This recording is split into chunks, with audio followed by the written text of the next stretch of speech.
Ya. Bueno, si terminamos pronto, mejor aún. Sí, no hay ningún problema, ¿cierto? Porque en realidad hoy día es bien breve. La clase anterior nos quedó pendiente el cierre, el final. Sí, la pregunta 27 que era la C, pero nos dijo que iba a hablar un poquito más del tema que no habíamos Claro, repasado. ahí este no es.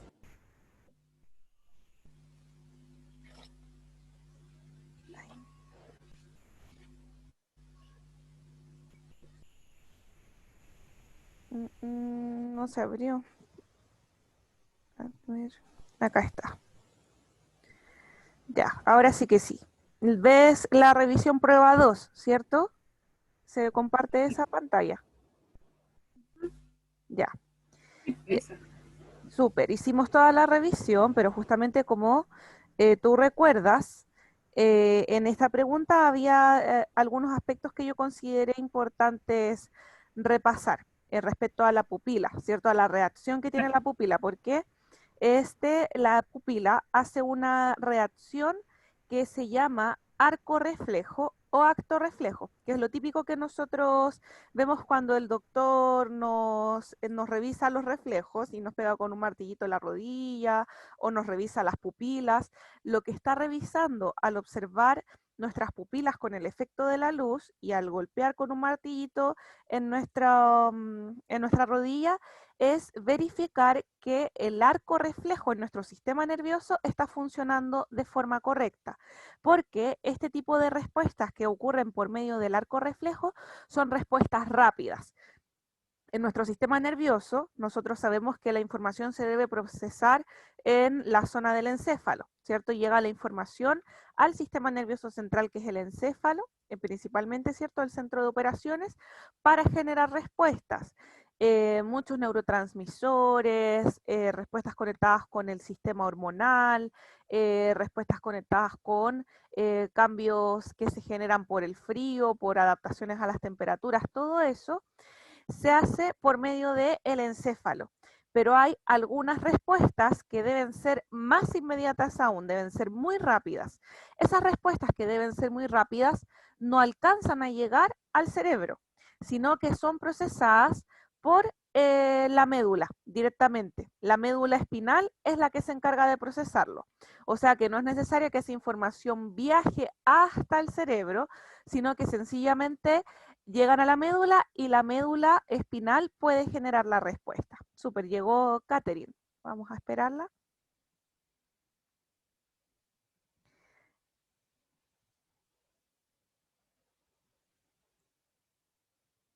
Está raro hoy día mi Meet, porque generalmente, debe ser porque estoy sin cámara, por eso debe ser. Ya, porque no veo nada, no veo los cuadritos de cuando estamos nosotras, no veo nada. Pero Catherine está acá, ¿cierto? Hola, Catherine. Hola, hola a todos, buenas tardes. Buenas tardes, bienvenida. Estábamos Gracias. revisando la última pregunta que nos quedó pendiente la clase pasada, ya para que la analicemos y la entendamos. De tal manera que el arco reflejo, o también se le llama acto reflejo, es la vía nerviosa que recorre el arco vertebral y que controla el acto reflejo. En algunos animales, la mayoría de las neuronas sensitivas no pasan directamente al cerebro, sino que existe sinapsis en la médula espinal y es la médula espinal directamente la que se encarga de responder. O sea, no es necesario que llegue la información al cerebro para generar una respuesta. Esto ocurre en los dos ejemplos que yo le daba a Gabriela cuando nosotros vamos al médico, ¿cierto? Una forma que tiene el médico para medir no es que nuestro sistema nervioso está funcionando de forma correcta es por medio de el golpecito en el nervio que está justo abajo de la rótula, ¿cierto? Golpea una parte específica que es una terminación nerviosa y esta va a generar una respuesta. Para que esta respuesta sea muy rápida y eficiente, imagínense, desde la pierna tendría que viajar el impulso nervioso por todo el cuerpo hasta llegar al cerebro. En cambio, acá no es necesario que viaje por todo el cuerpo, solamente se conecta con la médula espinal, que recordemos la médula espinal recorre toda nuestra columna vertebral, de tal manera que la médula espinal puede generar respuestas a todo nivel, ojos, brazos, piernas, ¿cierto? Puede generar respuestas rápidas porque es larga, recorre toda nuestra columna vertebral en su interior. De tal manera que esta terminación nerviosa va a generar un impulso nervioso que va a llegar a la médula espinal y la médula espinal va a responder directamente para que el músculo se contraiga y responda al estímulo, ¿cierto? En el caso de los ojos también ocurre lo mismo. El médico revisa el funcionamiento de nuestro sistema nervioso por medio de la contracción y dilatación de las pupilas, de tal manera que con una lucecita le da luz a la pupila para ver cómo ésta responde a la luz y rápidamente la pupila disminuye su tamaño. Si hubiera algún problema con el sistema nervioso, esto no ocurriría o ocurriría muy lento. Entonces eso sería una evidencia de que nuestra sinapsis no está ocurriendo de la manera que corresponde y habría que hacer análisis, ¿cierto? Porque puede que haya algo que no está funcionando bien. Por eso lo hace el médico. Pero nuestro cuerpo tiene este arco reflejo, estas respuestas que puede generar la médula espinal, las tiene como medida de defensa, como un estímulo rápido que se puede ejercer frente a algunas situaciones en específico. Los cambios de luz, el sentido, por ejemplo, del fuego. Si yo siento que me estoy quemando, no necesito que esa información sea procesada por el cerebro porque necesito rápidamente quitar mi mano. Entonces, ahí actúa el acto reflejo, nuestros reflejos. O cuando viene la pelota y tenemos que estirar el brazo para atraparla, ¿cierto? Por eso se dice que se juega eso de que se miden los reflejos. Eso es porque ha sido un proceso rápido en el que yo veo la pelota y obviamente tengo que estimular el músculo, pero es un estímulo de rápida acción que lo regula la médula, que regula acciones mucho más veloces. Por eso este es el arco reflejo. Entonces, cuando la pregunta dice, vamos ahora a la pregunta, la pupila reacciona a un aumento de intensidad lumínica achicándose. ¿Cómo actúa el sistema nervioso ante el cambio de la cantidad de la luz? La A dice, recepcionó la luz y envió señales al iris para que cambiara su forma. Envió hormonas que contraen el iris y con ello la pupila se pudiese achicar. Envió señales nerviosas a la médula para que sus neurotransmisores contraigan la pupila o elaboró señales nerviosas para que las neuronas de la pupila hagan sinapsis y contraigan el iris. En base a lo que yo acabo de explicar, ¿cuál creen ustedes que es la respuesta correcta?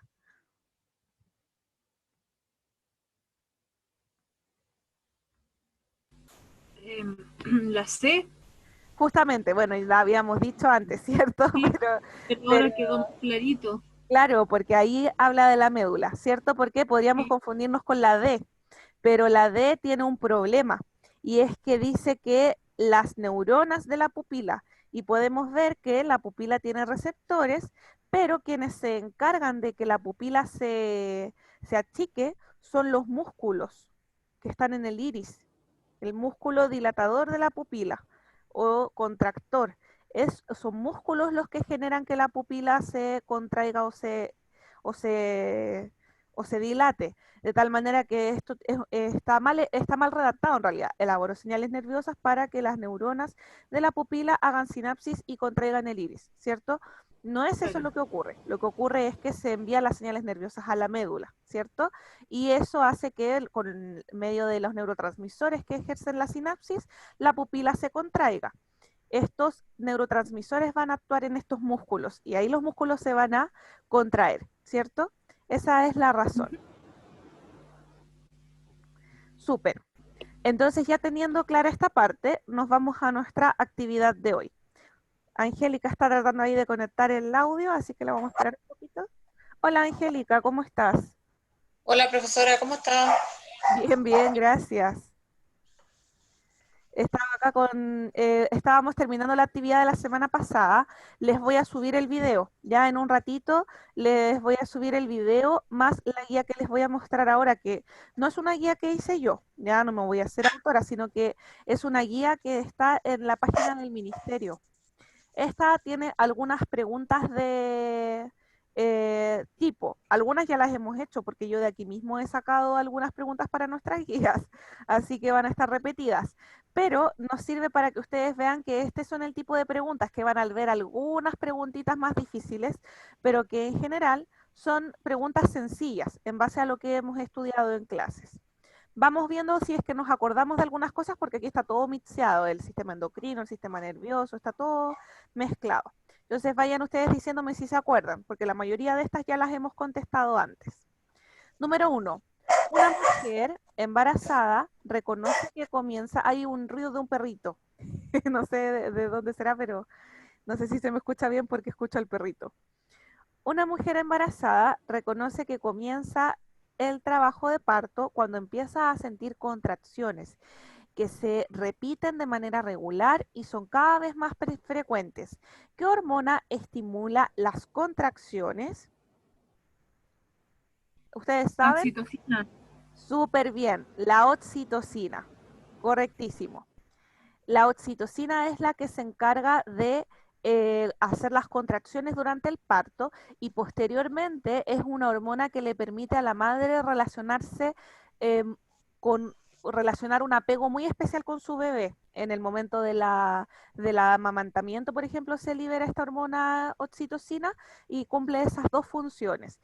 La función de permitir generar las contracciones y además permite que en el momento del amamantamiento se comienza a liberar esta hormona y genera un apego con el bebé. Eso no quiere decir que las madres que no amamantan a su hijo no lo desarrollen, tienen otras instancias, pero esta hormona va a estar ahí constantemente desarrollándose para generar como ese amor incondicional que se siente especialmente en este periodo tan importante que es el posparto, ¿cierto? Después obviamente el amor incondicional sigue, pero ya la oxitocina ya no está presente.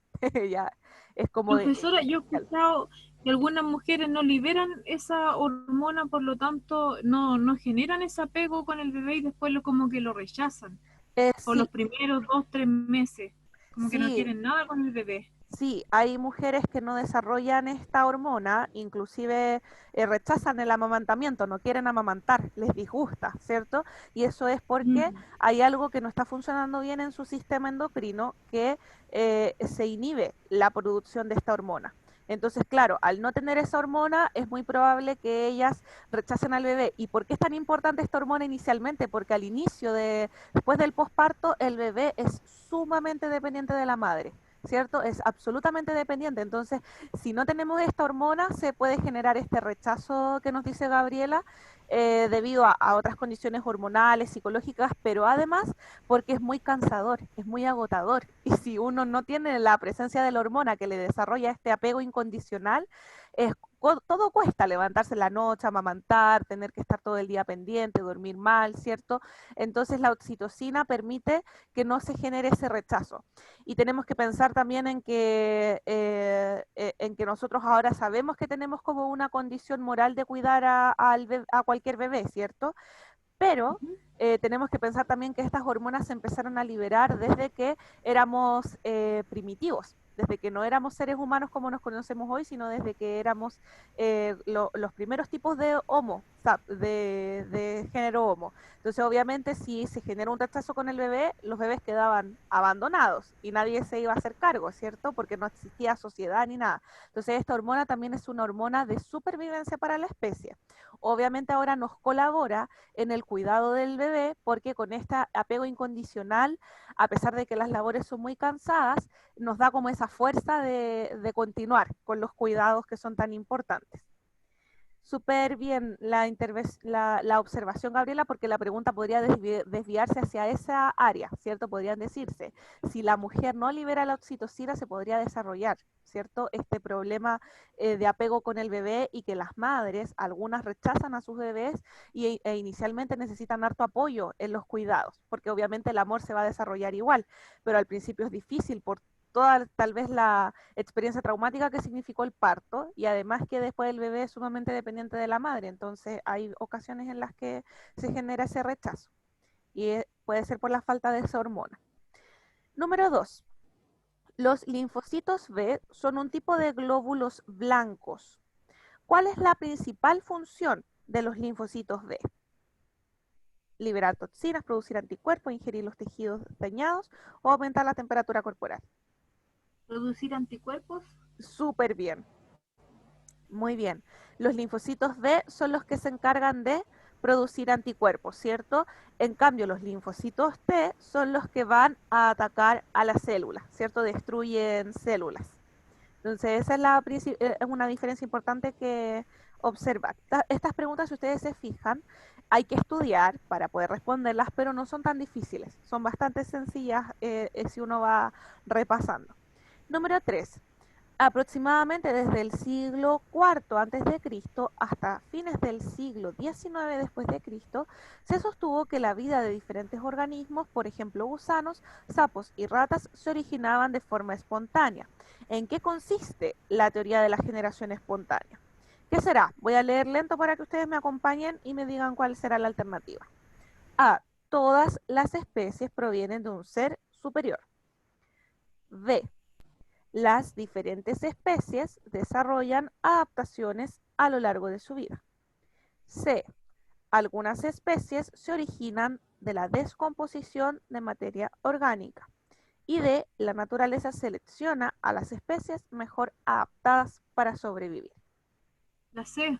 La C, ¿cierto? Bueno, esta está bastante fácil, porque es la única que nos habla sobre el origen de las especies, ¿cierto? Todas las demás nos hablan, bueno, la A también, pero obviamente en la generación espontánea no es un ser superior.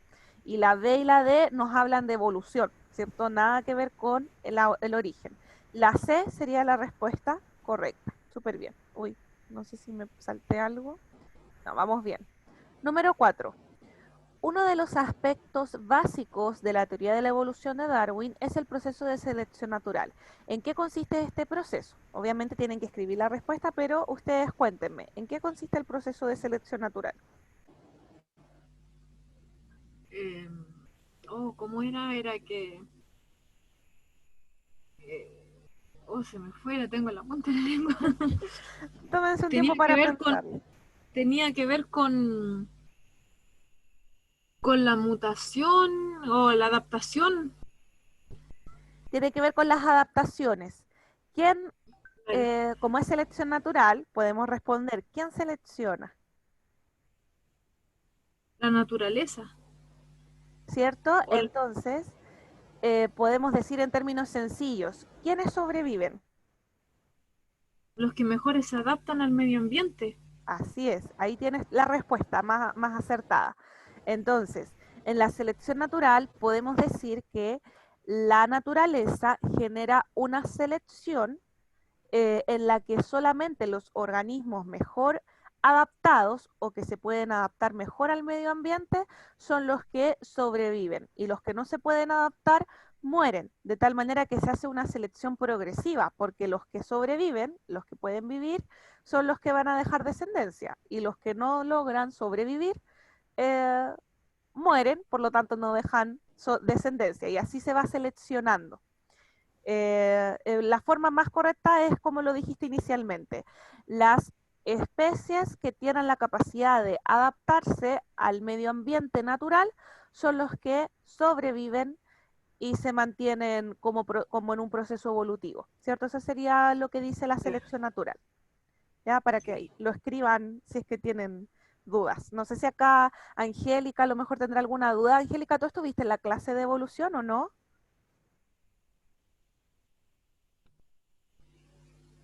¿Sí o no?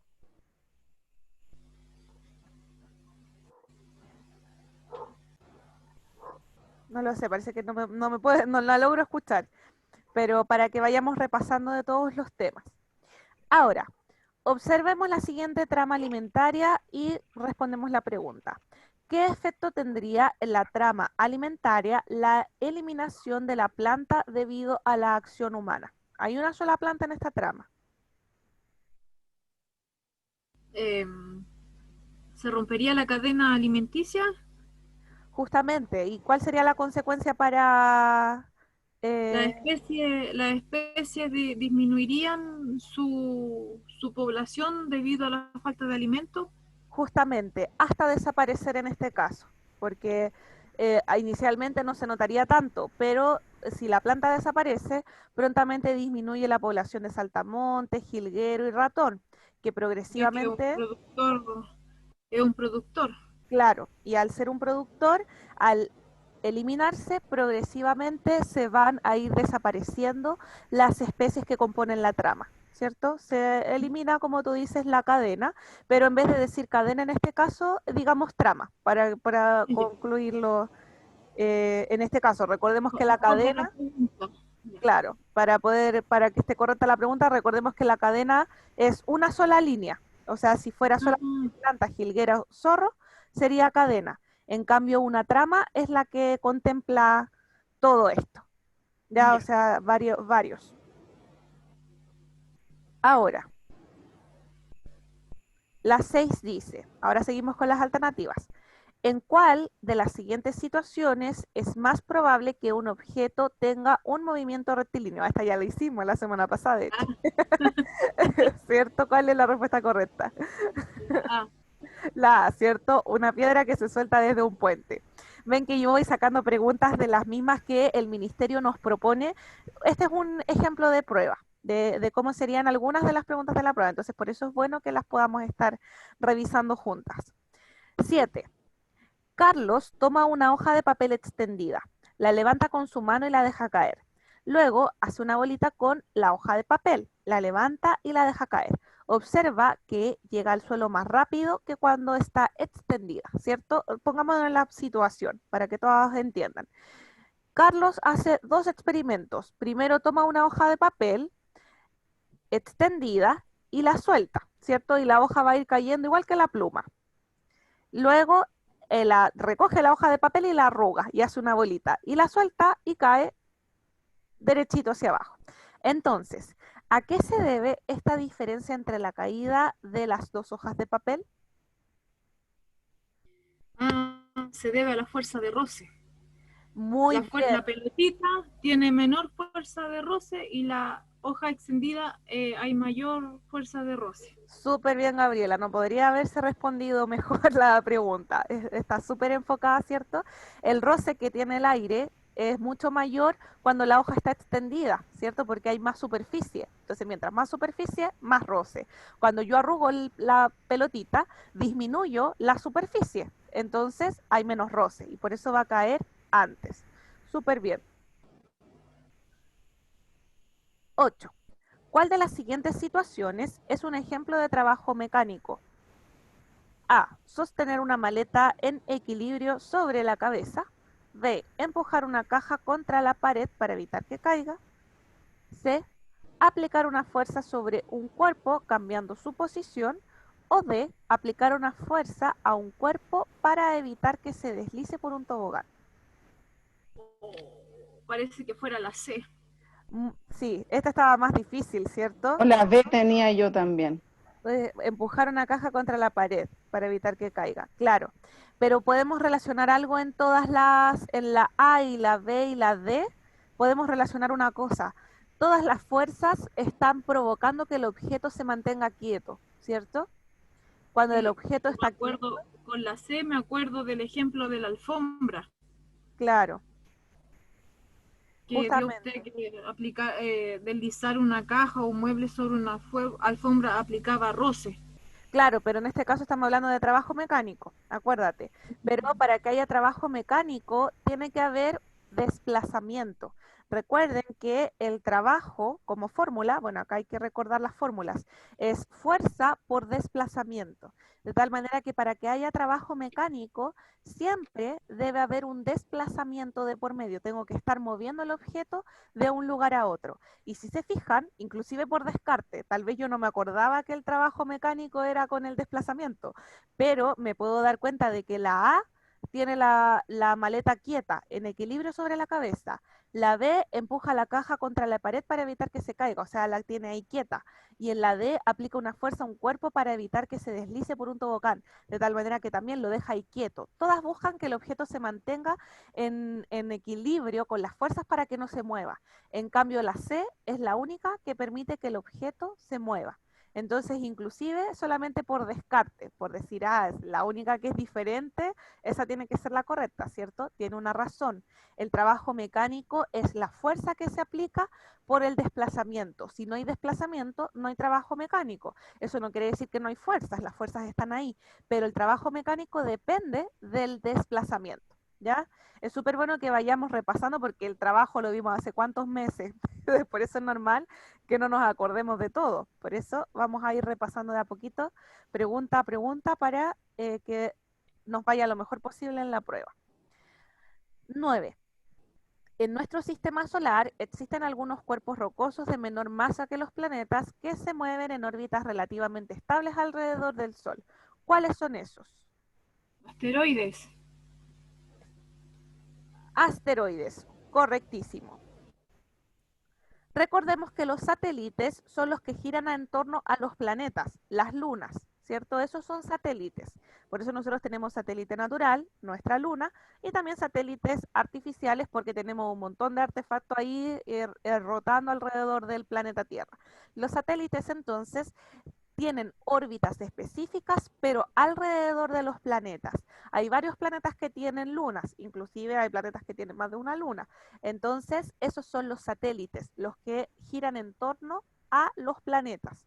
Los cometas son rocas igual, pero rocas que tienen una gran cantidad de masa gaseosa y frío. Y la característica principal es que dejan un haz de luz debido a los gases. Como están rodeadas de masa gaseosa más que de masa sólida, los gases, al estar en movimiento, dejan un haz de luz. Entonces, los cometas tienen la tendencia a ser más gaseosos, ¿ya? Y eso hace que dejen un haz de luz cuando están en su órbita, porque los cometas también giran en una órbita determinada. Por eso es que cada cierto tiempo podemos ver pasar un cometa por el planeta Tierra, porque justo pasa cuando nosotros estamos de noche y está en su órbita, pero después tal vez se demora años en dar de nuevo toda la vuelta para pasar de nuevo, ¿cierto? Los cometas entonces dejan haces de luz y eso es debido a los gases que rodean el cometa.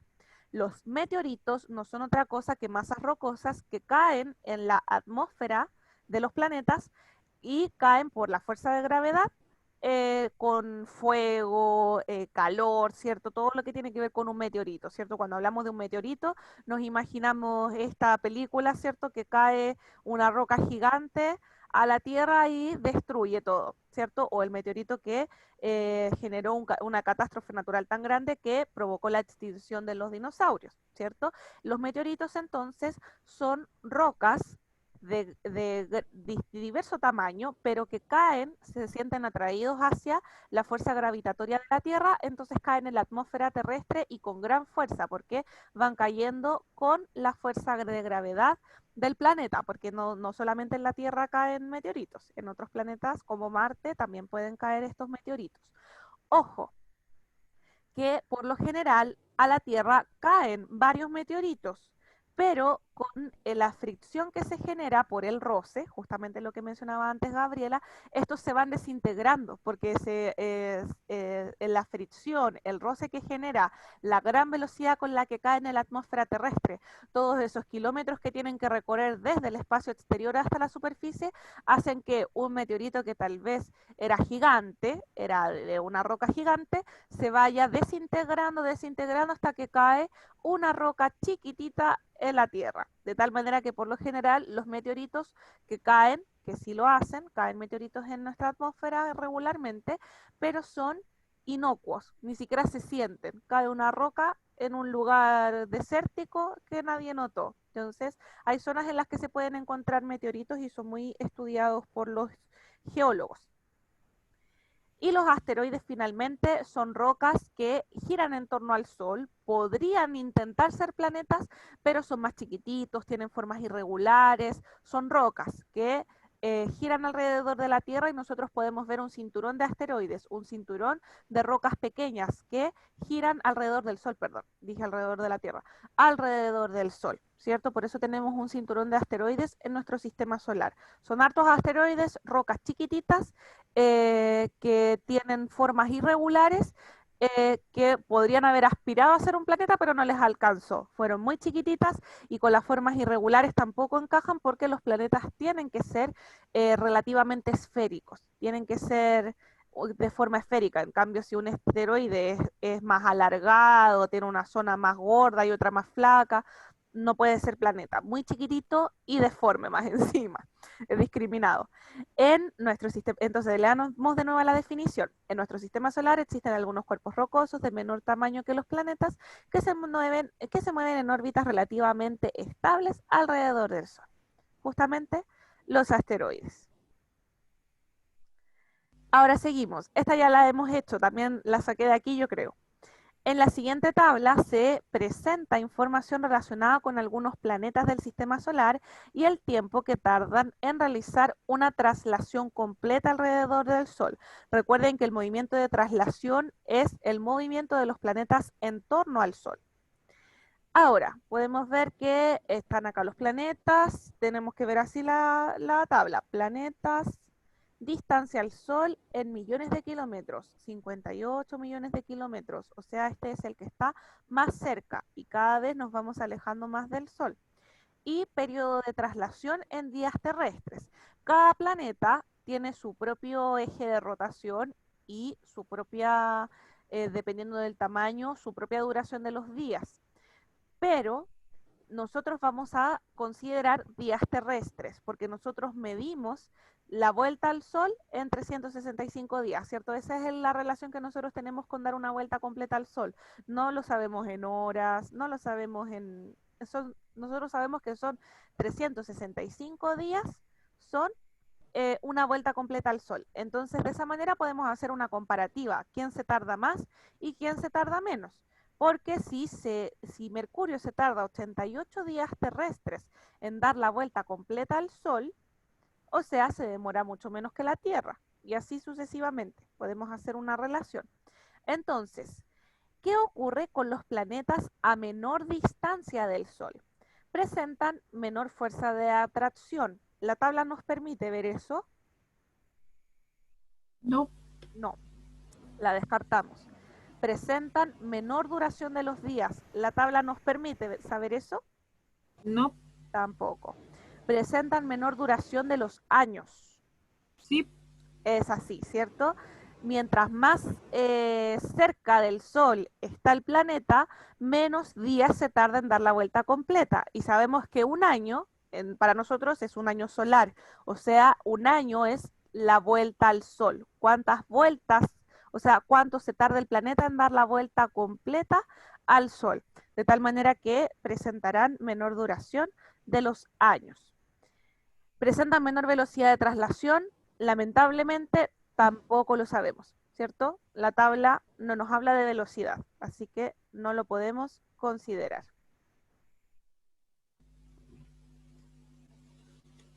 Ah, y terminamos, era rapidito hoy día. Yo les voy a mandar esto, ¿por qué? Porque les puede ser sumamente valioso, puesto que trae pauta de corrección. Entonces ustedes ven el contenido, pero no es tan importante, sino que cuál es la clave, ¿cierto? ¿Cuál es la clave? Y después vienen las respuestas a las preguntas abiertas. Pregunta 4, por ejemplo. Respuesta correcta. Explica en qué consiste el proceso de selección natural. Por ejemplo, una especie para evolucionar necesita adaptarse al medio. La evolución de una especie depende de su adaptación, ¿cierto? A la naturaleza, al medio natural. Respuestas incorrectas. Por ejemplo, bueno, tienen que tener ojo. Otros tipos de respuestas que se alejen de la selección natural o respuestas ilegibles, que su letra no sea lo suficientemente clara como para entenderla. Tienen que ahí, no importa que se demoren en escribir, van a tener tiempo para hacer la prueba. No importa que se tarden en escribir, lo importante es que la letra sea clara, que no sea ni demasiado chiquitita, ni que me quede una palabra como letra de doctor, ¿cierto? Que prácticamente tengo que adivinar lo que dice, con monosílabos o en blanco, ¿cierto? Porque todo eso podría provocar que a pesar de que yo me sabía la respuesta, si mi respuesta es ilegible, me la van a poner mala. Nadie se va a esforzar por leerla si no es fácil de leer, ¿ya? Así que hay que tener precaución. Ejemplos de respuestas incorrectas. Una especie siempre va a evolucionar para ser mejor. No tiene nada de eso que ver con la selección natural. A pesar de que tal vez sea correcto decir eso, no tiene ninguna relación con la selección natural, por lo tanto estaría incorrecta. La evolución de una especie depende del clima en el que se encuentre. Tampoco. Depende no depende del clima, ¿cierto? Sino que depende de que la especie se pueda adaptar a la naturaleza. Ya no depende del clima en el que se encuentre, porque han omitido algo importante ahí, sino que depende de su adaptación, de que se pueda adaptar a las condiciones del medio ambiente. Dentro de esas condiciones puede estar el clima, por supuesto, pero al poner esta respuesta, que podría parecer correcta, están omitiendo algo importante, que es la capacidad de adaptarse. Si se fijan, ambas respuestas correctas tienen la palabra adaptarse. Luego pueden poner adaptarse al medio ambiente, adaptarse a su ambiente natural, como ustedes quieran, pero tiene que ser que depende de la capacidad que tiene la especie para adaptarse a los requerimientos del medio ambiente, ¿cierto? Eso sería lo correcto. En la pregunta 5, por ejemplo, por eso yo se las voy a enviar, porque así ustedes antes de la prueba pueden repasar esto y tener clarito cómo responder y cómo no responder, para que no se equivoquen. En la en la pregunta 5 teníamos que predecir qué ocurría en la trama trófica, ¿cierto? Predice qué ocurrirá en la trama alimentaria si se elimina la planta. No podría haber trama, ¿cierto? Que eso fue lo primero que dijo Gabriela, pero tenemos que cambiar la palabra cadena por trama, ¿cierto? Si nos ponen una cadena, explicamos con cadena. Recuerden que la cadena es una línea. Si nos ponen trama, lo explicamos con la palabra trama. Otra posibilidad, se acabaría la trama alimentaria. Deja de haber trama porque se elimina el productor, ¿cierto? Esta está mucho más completa. Dejaría de existir porque la planta es el primer eslabón de la cadena. Bueno, acá usaron la palabra cadena, pero yo preferiría usar trama. Porque para asegurarme, porque como el dibujo es una trama, yo prefiero utilizar la palabra trama a cadena, porque no es una cadena es una línea de especies. Cuando tenemos varias especies interconectadas entre sí, es una trama. Respuestas incorrectas. Respuestas que apunten a un efecto parcial, no al efecto total, que sería que se elimina, ¿cierto? Que se acaba la trama. Respuestas ilegibles, lo mismo que antes. Por ejemplo, se mueren los saltamontes y los ratones.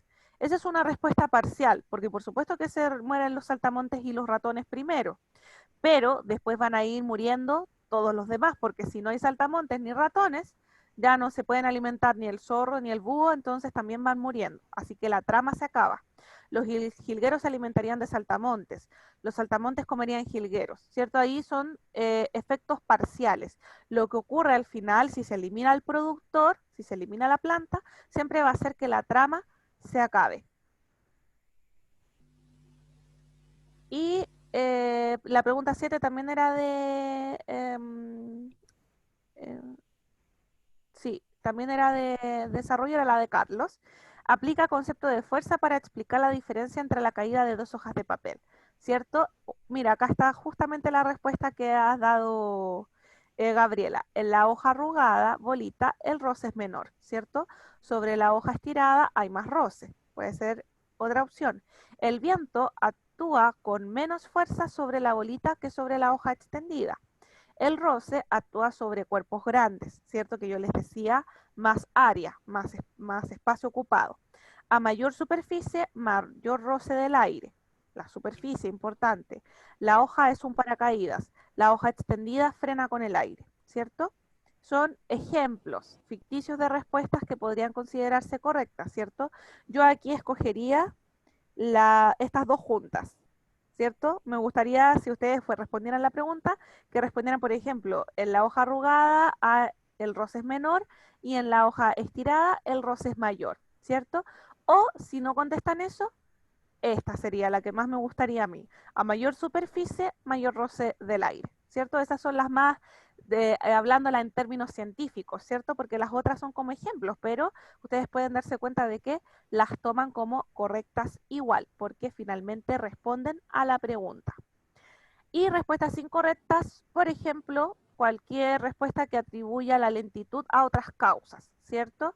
La hoja estirada pesa menos, nada que ver, porque podría ser inclusive la misma hoja, que Carlos primero la botó extendida y después la arrugó. La masa cambia para nada, el peso cambia para nada.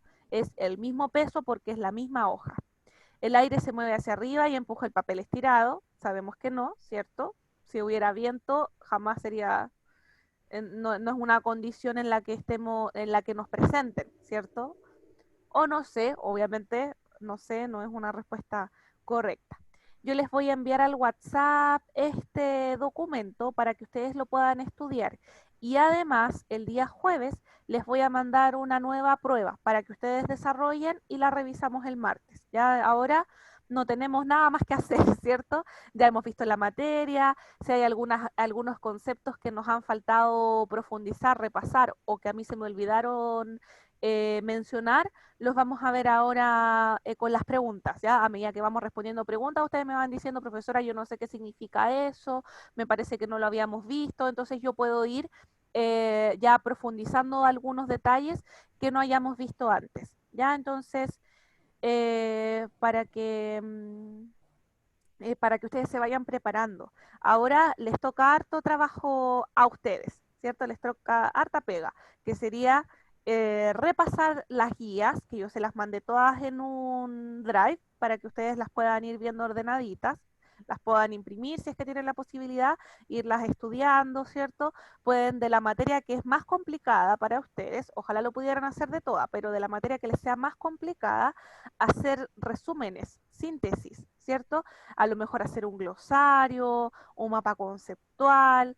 Con los mapas conceptuales, ustedes tienen que tener mucho ojo. Para hacer un mapa, tienen que poner solamente los conceptos y después ustedes intentar de ser capaces de explicarse a sí mismas los conceptos. Si hay alguno que ustedes no pueden explicar, es porque ese hay que repasar, ¿cierto? Para ir, yo aplicaría eso especialmente en el sistema nervioso y en el sistema endocrino, ¿cierto? Porque son los que hay muchas cosas que memorizar, las hormonas que actúan, para qué sirven, en el caso del sistema nervioso, el encéfalo, el otro, qué hace cada uno, ¿cierto? Entonces ahí es importante que sean capaces de explicárselo a sí mismas, ¿ya?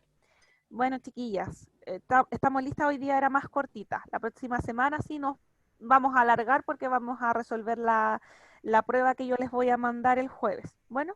Sí, profesora. Ya, listo. Muchas gracias, Gabriela, por la participación. A Katherine también. Gracias, profe. Sí, gracias a ti también. Tenga buena semana. Igualmente, Adiós. que les vaya súper bien. Chao. Luego.